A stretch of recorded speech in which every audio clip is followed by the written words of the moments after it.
સુરતના કુખ્યાત ચિરાગ ગોટીની બિલીમોરા પોલીસે ટ્રાન્સફર વોરંટના આધારે ધરપકડ કરી છે. વર્ષ 2024માં તેણે પોતાના ભાગીદારનું અપહરણ કરી માર મારી અને તેનો વિડીયો સોશિયલ મીડિયા પર વાયરલ કર્યો હતો. આ ગુનામાં પોલીસે આજે ચુસ્ત પોલીસ બંદોબસ્ત વચ્ચે આરોપીને ઘટના સ્થળે લઈ જઈ ઘટનાનું રિકન્સ્ટ્રક્શન કરાવ્યું હતું. માં ચિરાગ ગોટી અને તેના ભાગીદાર પાર્થ મિયાણી વચ્ચે ધંધામાં 11,000 રૂપિયાની ખોટ થઈ હતી. ચિરાગે આક્ષેપ કર્યો હતો કે આ પૈસા પાર્થ મિયાણીએ લીધા છે. આ રકમની ઉઘરાણી માટે ચિરાગે પાર્થ પર અત્યાચાર ગુજાર્યો હતો. ચિરાગે પાર્થને તેની ઓફિસમાં ગોંધી રાખી માર માર્યો હતો. ત્યારબાદ તેને ગાડીમાં બેસાડી સુરત ખાતે એક ફાર્મ હાઉસ પર લઈ ગયો હતો.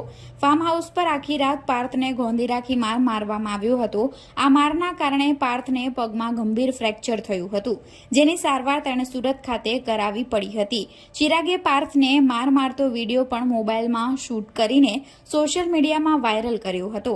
ઘટના બાદ ચિરાગે ધમકી આપી હતી કે જો કોઈને પણ જાણ કરી તો જાનથી મારી નાખીશ. જો કે આ મામલે બિલીમોરા પોલીસ મથકમાં ફરિયાદ નોંધાઈ છે. અપહરણ, શારીરિક ઈજા પહોંચાડવી, ગેરકાયદેસર નાણાંની ઉઘરાણી, ધમકી આપવી જેવી ગંભીર કલમો હેઠળ ગુનો નોંધી પોલીસે તપાસ હાથ ધરી હતી. બિલીમોરા પોલીસે સુરત જેલમાંથી ટ્રાન્સફર વોરંટ દ્વારા ચિરાગ ગોટીનો કબજો મેળવ્યો હતો. આજે બિલીમોરામાં પોસરી ગામ પાસે જ્યાં ગુનાહિત કૃત્ય આચરવામાં આવ્યું હતું, ત્યાં ચુસ્ત પોલીસ બંદોબસ્ત વચ્ચે આરોપીને લઈ જઈ સમગ્ર ઘટનાનું રિકન્સ્ટ્રક્શન કરવામાં આવ્યું હતું. પોલીસ હવે આ મામલે વધુ પુરાવા એકત્ર કરી રહી છે. બિલીમોરા પોલીસ સ્ટેશન વિસ્તારની પોસરી ગામે ચિરાગ ગોટીની ઓફિસ આવેલી હતી. ચિરાગ ગોટીને ત્યાં પાર્થ મિયાણી કે જે બિલીમોરા પોલીસ સ્ટેશનનો એક ફરિયાદી હતો. બનાવની વિગત એવી હતી કે આ પાર્થ મિયાણીને ચિરાગ ગોટીએ એવો આક્ષેપ કરેલો કે તે આપણી ઓફિસમાંથી પૈસા ચોરેલા છે તેમ કહી તેની આગળથી પૈસા બળજબરીપૂર્વક કઢાવવા માટે થઈ તેને પોતાની ઓફિસમાં બંધ કરી તેને માર મારેલો. તેનો વિડીયો પણ એનો ઉતારેલો હતો તે જ જગ્યા ઉપર, અને ત્યારબાદ તેની પાસેથી પૈસા તેણે કઢાવેલા હતા ચોરીના આક્ષેપો કરીને.